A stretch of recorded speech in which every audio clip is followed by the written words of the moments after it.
Saludos amables televidentes, bienvenidos a su espacio Dinámica Económica, un programa de economía para todos. Hoy, como cada sábado a esta misma hora, por este mismo canal, para conversar sobre temas de interés colectivo, periodismo de economía útil para toda la sociedad. Yo soy Esteban Delgado, está aquí Jairon Severino, y luego de las elecciones, Jairon Severino, mi amigo y hermano, Dimbi. Quiero que hable, amigo y hermano. Mi amigo y hermano. Fundador de este espacio. Exactamente. Director del periódico El Dinero. Exactamente. Ya sí, aquí está Jairon Severino. Bien, ¿Qué es eso? Jairon Severino, ¿eh? Oh, pero que ya tú eres una figura conocida, con tu nombre basta. No, bueno. Ahí, sacate los pies. Bueno, señores, pasaron las elecciones, Jairon. Sí, pasaron ya. Entonces, después de las elecciones, aquí hay un tema que va a ser el tema. El tema. Ese es el tema. El tema. Que es el que tiene que ver con el necesario pacto fiscal. Sí. Y digo pacto fiscal porque así está establecido en la Estrategia Nacional de Desarrollo. Y aparte de eso, porque no puede ser una simple reforma fiscal. Una reforma fiscal y vamos a meter 3 impuestos y vamos. No. Eso tiene que ser algo más integral.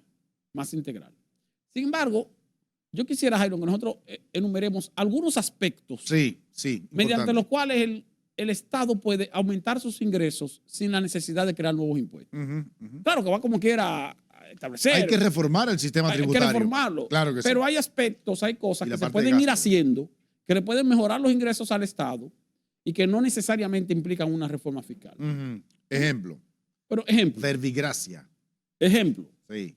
Yo creo que la autoridad de impuestos internos debería actualizar las tablas de valores de determinados productos o bienes grabados. Por ejemplo, los vehículos.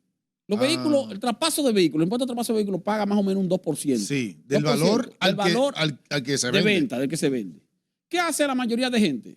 Que revisa la tabla. Sí. Entonces, bueno, este vehículo, vamos a poner cualquier marca, un Hyundai Sonata del año tal que vale, lo voy a vender en 500,000 pesos. Pero en la tabla de impuesto interno está valorado en 400,000. Sí. Entonces lo que hacen es que le ponen en el contrato, vamos a hacer un contrato, tú me vas a dar, son 500,000 pesos, pero vamos a hacer un contrato por 400,000 para pagarle el 2% sobre la base de 400. De 400 y impuesto interno no se va a oponer. ¿Por qué? Porque estamos dentro del valor mínimo que impuesto interno tiene en su tabla. Sin embargo, hace mucho tiempo que impuesto interno no actualiza la tabla de valores. Así es. Lo mismo pasa, por ejemplo, con el impuesto IPI, el impuesto a la propiedad inmobiliaria. Exactamente. Aquí hay que pagar un impuesto de 1%. Creo que 1% sobre el valor del inmueble a partir de un tope específico. 7.8 está más o menos. Está mal alto. Está mal alto. Creo que está en 9 millones de pesos.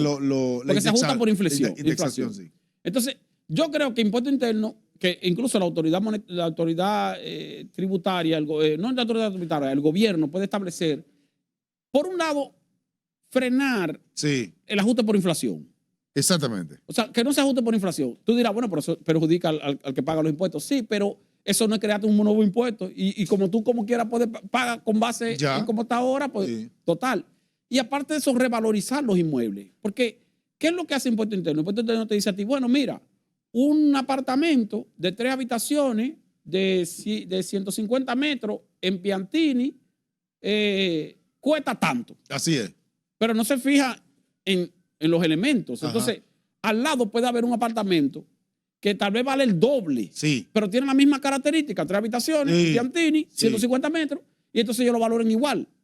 El impuesto interno bien pudiera ser un ejercicio de revalorización de inmuebles con base en una actualización de tabla de valores, y entonces así recaudar más dinero por el impuesto el IPI, sin la necesidad de crear más impuestos y sin la necesidad de aumentar la tasa. Simplemente que, bueno, mira, tú tienes la exención es hasta 9 millones de pesos, por poner un ejemplo.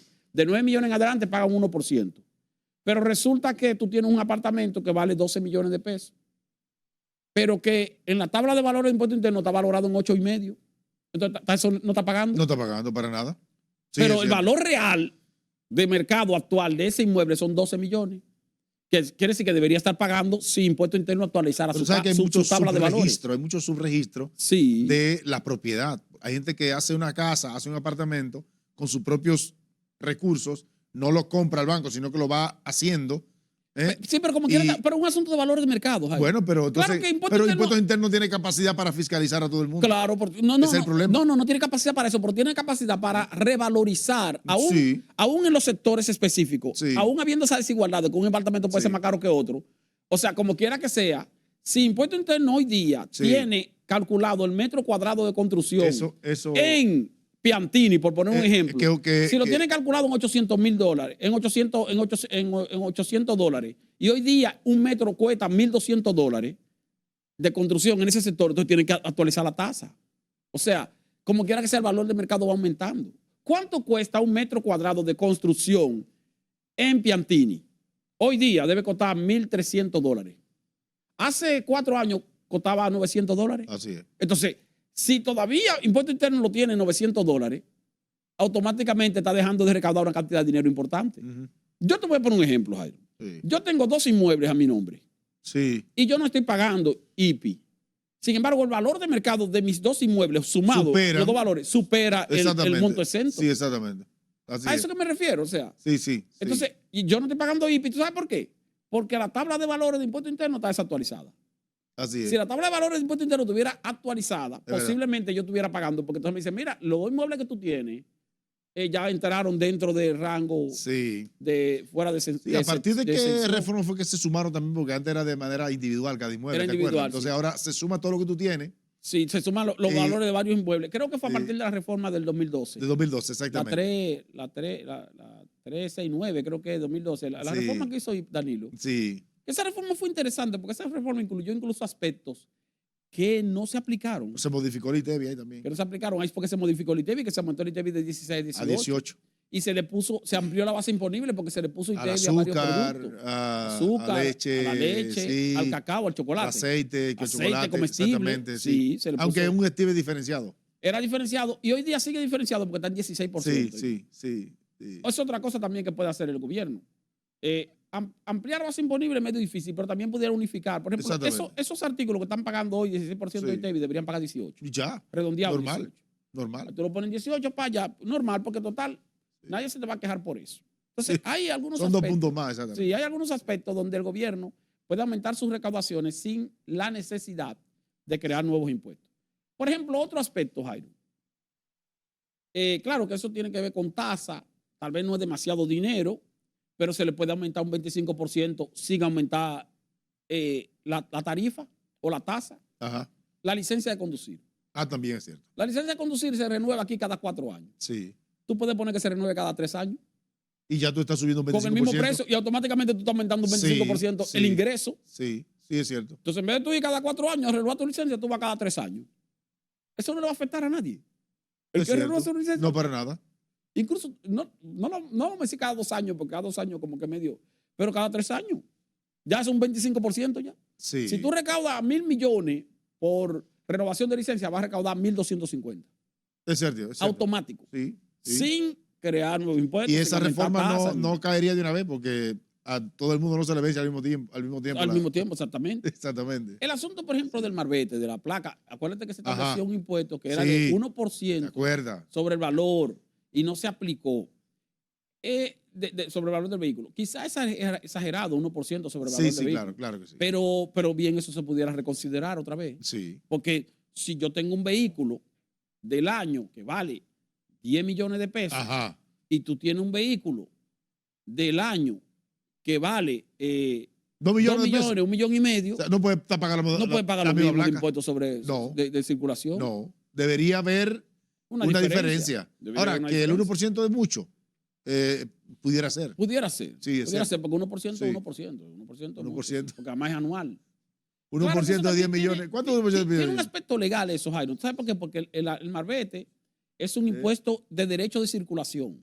Sí, claro. Como es de derecho de circulación, tú no deberías, en teoría, y quizás por eso no se está aplicando también, en teoría, pudiera ser inconstitucional diferenciar el impuesto de un derecho de circulación que ocupa el mismo espacio.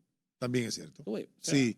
Yo pago por un derecho de circulación, yo no pago, no es un impuesto suntuario sobre mi vehículo, sobre el valor de mi vehículo. Es un impuesto porque para yo poder hacer circular ese vehículo, independientemente de que sea caro o barato, debe pagar lo mismo. Además, yo pagué un impuesto en aduana cuando es nuevo. Exactamente. Fue más alto. Y si lo vendo, también debo pagar en base al valor. Con base al valor. O sea, sí, que, exactamente. Ahí o sea, sí, lo del marbete ahí es difícil. Ahí es difícil realmente. Es cierto. Es difícil porque una persona que tiene un vehículo, por ejemplo, utilitario. Los vehículos utilitarios deberían entenderse como un vehículo para trabajo, para clase media baja, que necesita transportarse. Tú no puedes fácilmente aplicarle un impuesto en base al valor porque aún siendo un vehículo económico, resultaría oneroso. Porque es un instrumento de trabajo. Sí, es un instrumento de trabajo. Sí. O sea, es un poco difícil. Complicado, sí. Un poco complicado aparte. Vamos a una pausa. Cuando retornemos, entonces seguimos mencionando algunas cosas que se pudieran hacer para golpear menos a la gente. Hay más. Tú vas a ver más. Ya tenemos Volvemos más. en breve. Dinámica Económica.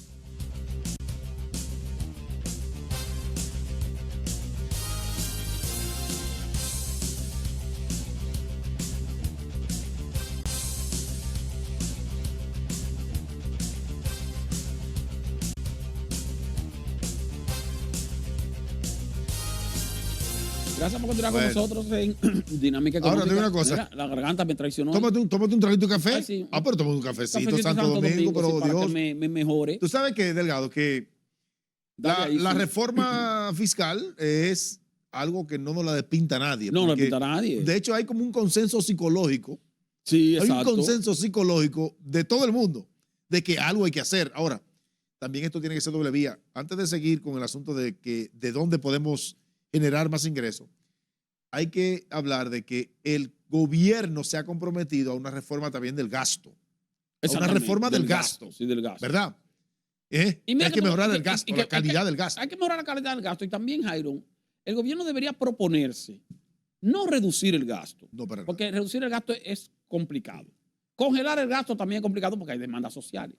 Pero sí debería proponerse incrementar el gasto cada año en una proporción menor a la proporción en que aumenten los ingresos cada año. Sí. Esa propuesta la tiene Magín hace un tiempo. Claro, o sea, no es que tú no aumentes. Incluso nosotros en el periódico El Dinero sacamos un trabajo. Así es. Hace un tiempito sobre eso, donde hacíamos referencia a que en los últimos 3 años de este gobierno, las recaudaciones del gobierno, los ingresos del gobierno se habían incrementado en más o menos un 40%. Sí. Sin embargo, los gastos del gobierno se habían incrementado un 44, 45%.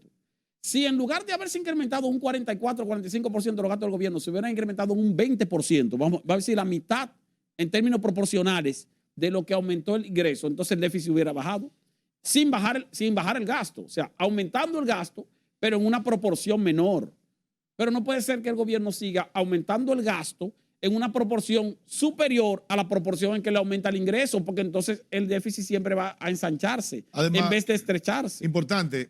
Está bien que se haga la relación deuda-PIB, pero el déficit que se cubre con deuda, la deuda se paga con ingreso. Con ingreso. Con ingreso. Tú tienes que hacer una comparación deuda-ingreso. De hecho, yo le mandé principalmente lo que tiene que ver la directora. Con el pago de interés. Le mandé un gráfico a la directora. A la directora. Quiero pedirle excusa porque lo mandé ahora.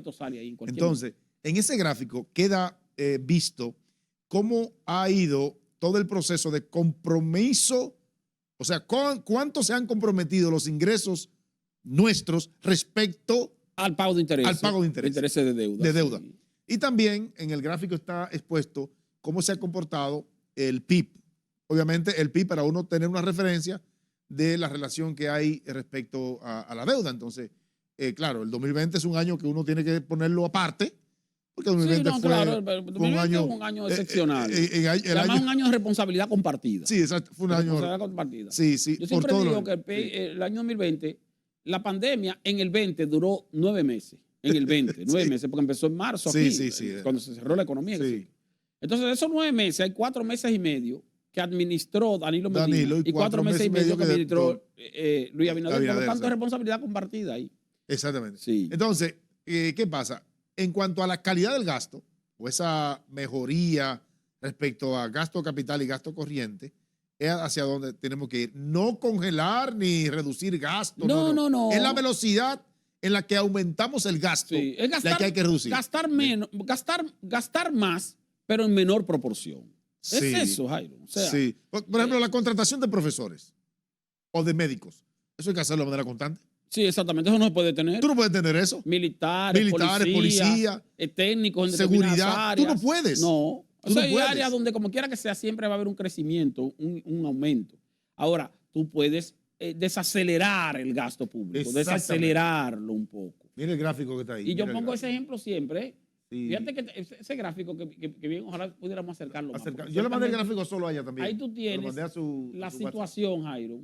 Bueno, también lo está acercando. ¿De qué esto se refiere? Ese es el pago, esa barra. Ese es el compromiso que hay. Sí. De intereses de deuda, intereses de capital que se van venciendo cada año. Fíjense, cada barra de esas es un año. Míralo ahí cerquita. Y fíjense cómo cada año aumenta el compromiso del gobierno como porcentaje de los ingresos para pagar compromisos de deuda. O sea, el año pasado, mire el año pasado nada más. El año pasado, por ejemplo, 2023. el gobierno destinó el 25% de sus ingresos a pagar. Para pagar deuda. Sí. El 25%. Y si ustedes se fijan, hace, por ejemplo, 20 años o menos de 20 años, 2005, bueno, sí, 2005, 20 años, era un 9%. 9%. O sea, menos de una décima parte. Claro, hay que entender. Y hoy día es una cuarta parte. Hay que entender que la economía era más pequeña, había otras necesidades. Pero hay que entender también, Jairo, hay que entender también la proporción del gráfico. Sí, obviamente. O sea, fíjate que si la economía era más pequeña, y se pagaba un 9%, y hoy día la economía es más grande y se paga el mismo 9%, como quiera se está pagando más. Sí, claro, se paga más, no, porque es la proporción. Es que ha aumentado no solo en términos absolutos, sino también en términos relativos. Así es. Entonces, eso es bárbaro. Entonces, en algún momento hay que detenerlo. ¿Cómo detenerlo? O disminuir la velocidad. O desacelerarlo. ¿Cómo? Bueno, mejorando los ingresos y optimizando el gasto. Optimizando la calidad del gasto. O sea, si tú vas reduciendo un poco, entonces tenemos un déficit de 231 mil millones de pesos este año. Que el año que viene sea de 231 mil millones. Que el año siguiente sea de 180 mil. Que el año siguiente sea de 170 mil. Y en algún momento vamos a tener un déficit equilibrado. Eso está creciendo muy fuerte. Y no un déficit en crecimiento. Mira cómo va eso. Eso va como una escalera. Como una escalera, señor.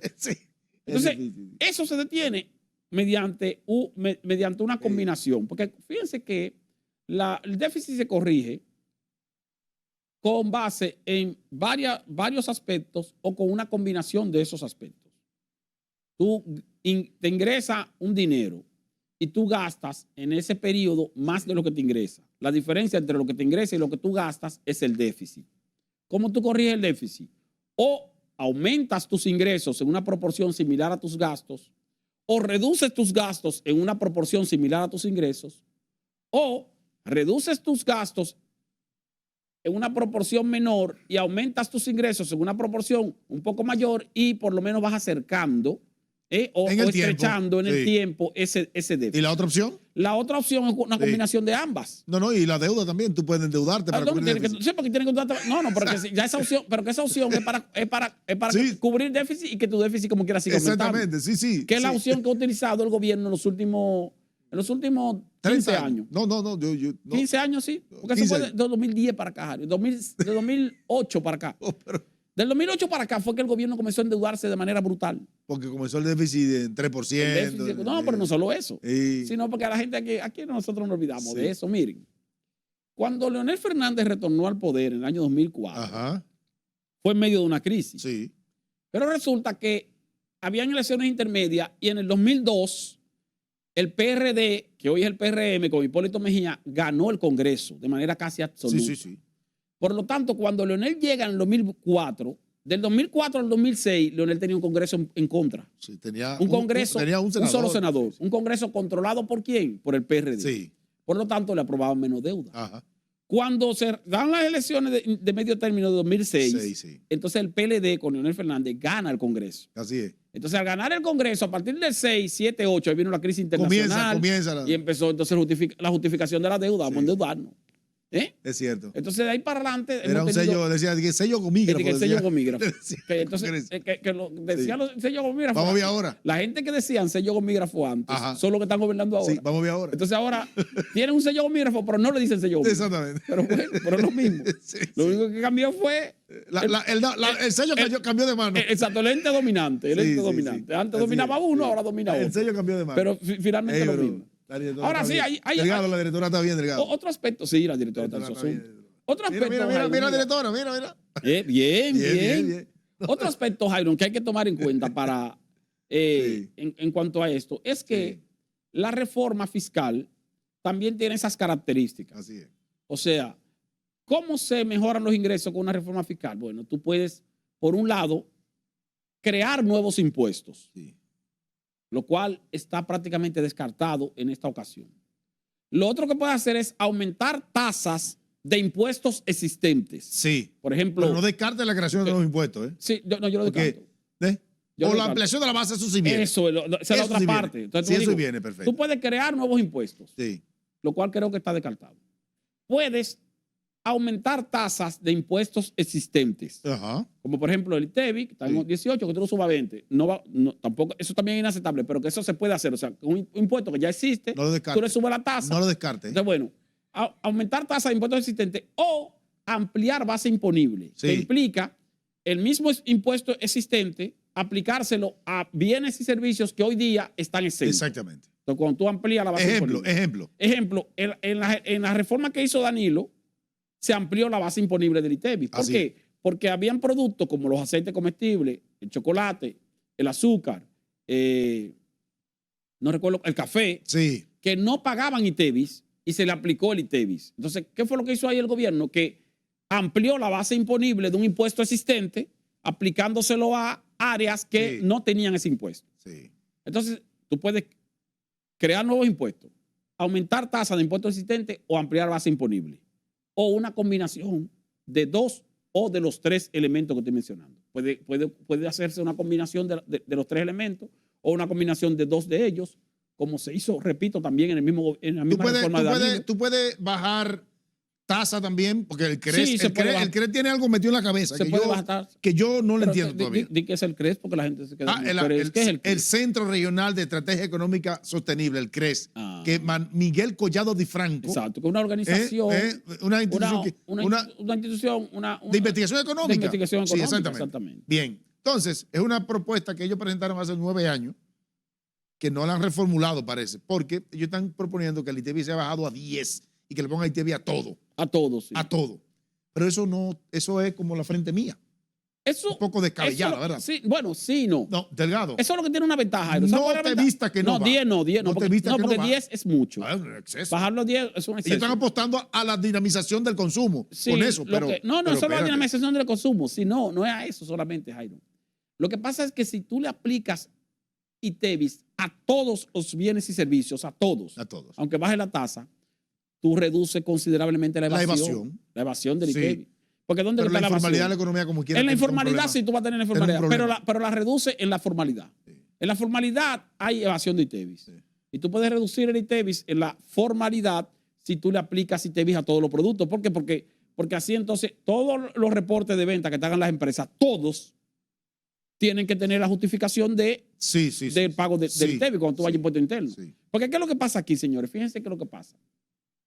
Tú tienes empresas que venden productos exentos y que venden productos grabados.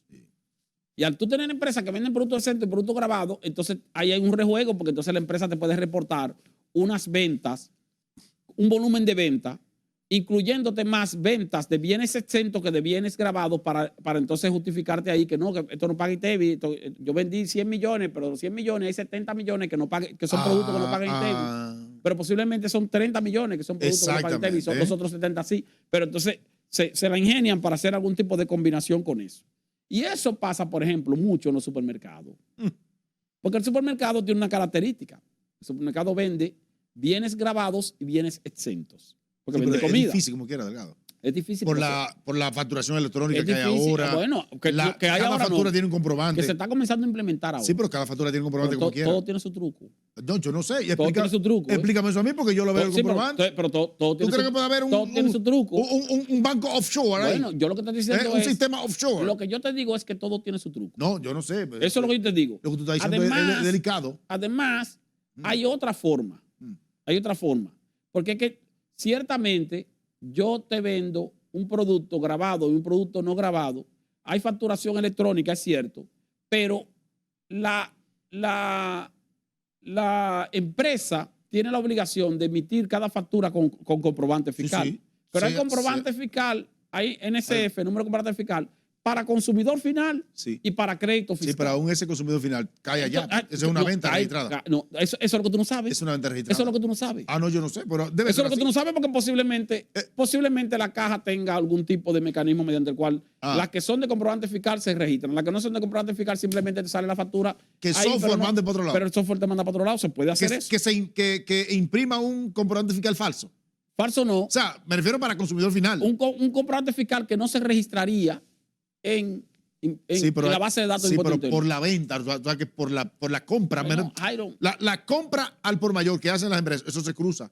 Si no, pregunta que han descubierto. No todo se cruza. A los chinos le tiraron por eso. Por la compra que importaban. No, yo no soy inocente. A 11 chinos. A 11 chinos. Yo quiero ser inocente. De cientos y hasta de miles. No, pero yo quiero ser inocente. Si quieres, está haciendo más inocente de la cuenta. Dame una pausa. Volvemos en breve, Dinámica Económica.